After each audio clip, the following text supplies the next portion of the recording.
Bonjour. Donc, on va faire la correction d'un examen que j'avais posé il y a longtemps, en 2013-2014. Donc, il est constitué de deux problèmes. Un problème 1 sur la marche de potentiel. Donc, je ne l'ai pas corrigé ici parce que je vous ai écrit voir la série 7. Donc, ça concerne le cours détaillé que vous avez vu. Donc, il faut voir mon cours sur la mécanique ondulatoire. Je l'ai traité dans le cours. Plus, je l'ai fait dans la série numéro 7. Maintenant, on va attaquer le problème numéro 2 sur un problème qui concerne les oscillateurs harmoniques. Donc, un oscillateur harmonique, il est caractérisé par deux opérateurs A et A+.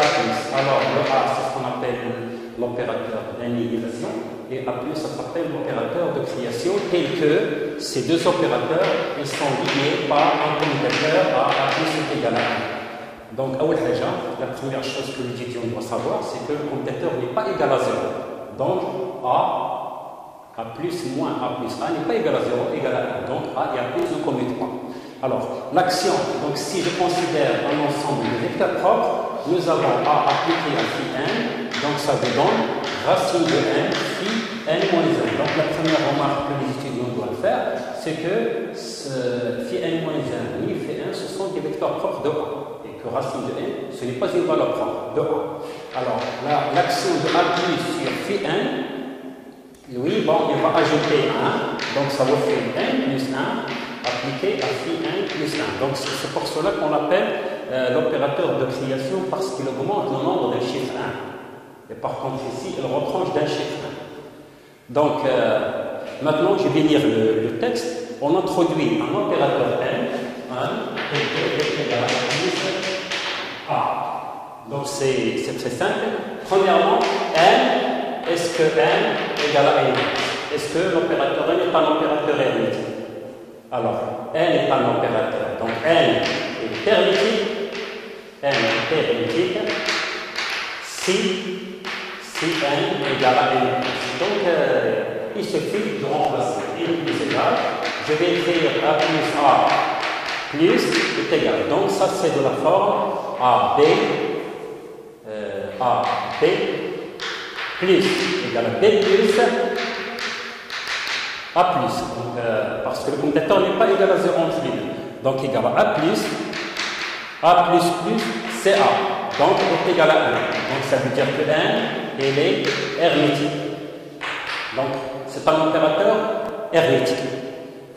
Maintenant, on va passer à la question B. Il faut calculer le commutateur. Donc, on va faire le calcul de deux commutateurs. Donc, c'est la question B. On va calculer le commutateur NA. Voilà. Donc, on va faire le calcul de N. Est égal, donc il suffit de remplacer N par A plus A. Donc, ça vous fait A plus A, ou bien moins A plus A.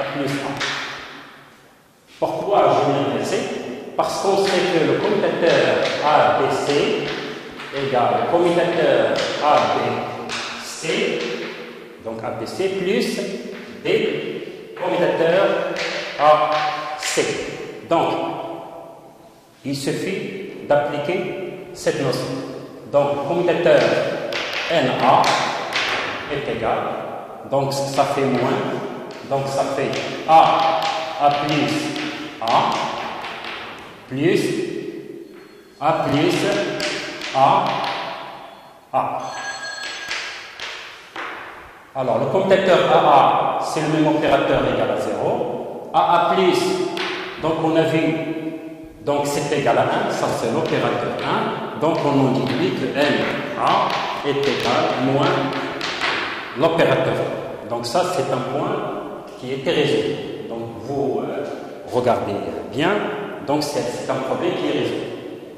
Donc, le commutateur NA, je remplace le N par sa valeur A plus 1. Donc, c'est cette forme-là. Pourquoi j'ai converti, j'ai mis un signe moins? C'est pour le mettre sous cette forme ici.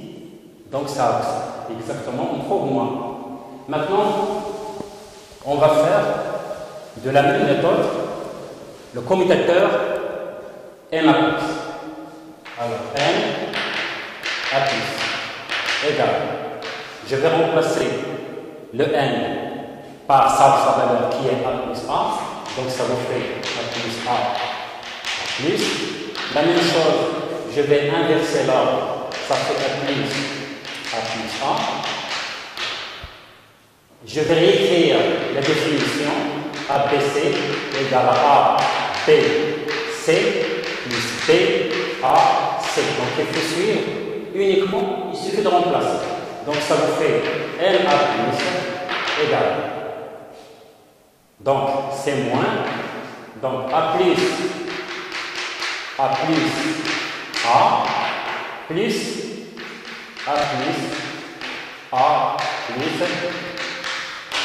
A.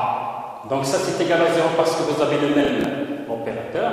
Alors A plus A, c'est, donc on a vu que c'est moins 1. Or, A plus est égal à 1. Et quand vous avez A plus A, donc ici ça vous fait moins 1. Avec le moins, ça fait ainsi plus. Donc on dit que l'opérateur, que le commutateur CM A plus est égal. Donc moins et le moins, donc ça fait A plus. Donc ici, on dit que M A plus égale à A plus. Donc c'est toujours, il suffit de connaître les commutateurs. Donc c'est simple. Je continue. La question C. Donc je peux effacer ici.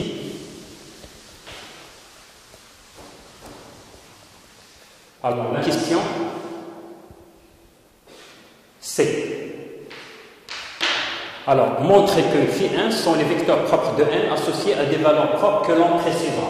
Donc, phi n est vecteur propre de n.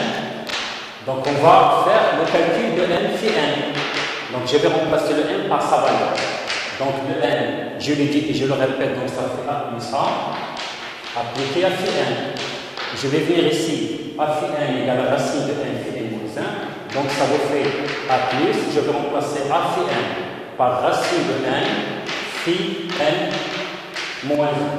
Je sors le racine de n, donc A plus phi n moins 1. Or, l'opérateur appliqué à phi n, donc j'ajoute 1. Donc ça veut dire ici, donc c'est racine de n, A plus appliqué à phi n moins 1, donc il faut ajouter 1, donc ça fait racine de n, et ici ça me donne phi n. Donc c'est un opérateur de création qui ajoute 1, donc ça fait racine de n, il faut appliquer cette relation circulaire ici, donc ici ça fait n phi n. Donc n appliqué à phi n égale racine de n fois racine de n, ça fait n phi n. Alors quand je vois ça, alors quelle est la conclusion?